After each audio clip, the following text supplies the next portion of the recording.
you probably have vendor relationships with hardware vendors, software vendors, and even contract labor vendors. Hi, everybody. Welcome back to the channel. I'm Eugene Day. Today, I want to talk a little bit about the job search and effective ways to go about looking for new positions. While this is the first time that I've been laid off in my career, it is not the first time that I have had to search for a new job.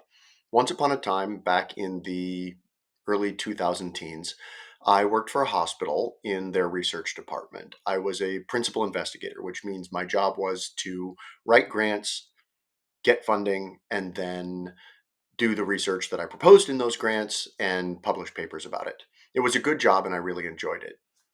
But sadly, after a change in hospital leadership, they decided that they were no longer interested in partially funding the research department.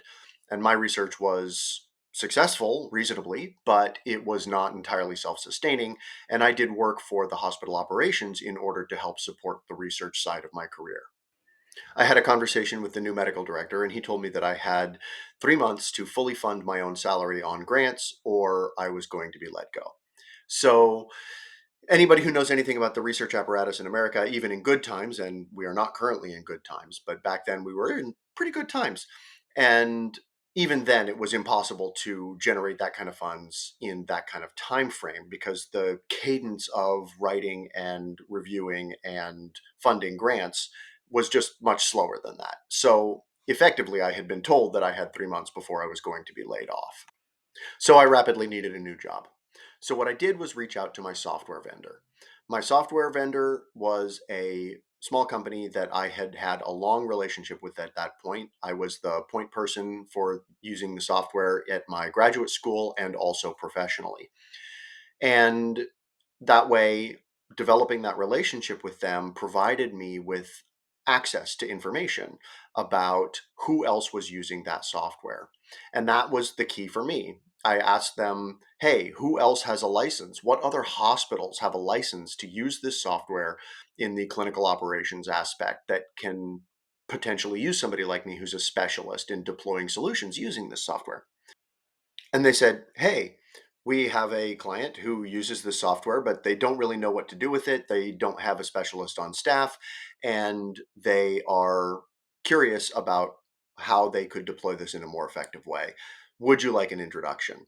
And that conversation turned into 5 years of employment with another hospital in another city, actually a fine hospital that I still love and respect to this day and would be happy to work with again. So, knowing who your vendors are and knowing who else they support is a superb way to make connections.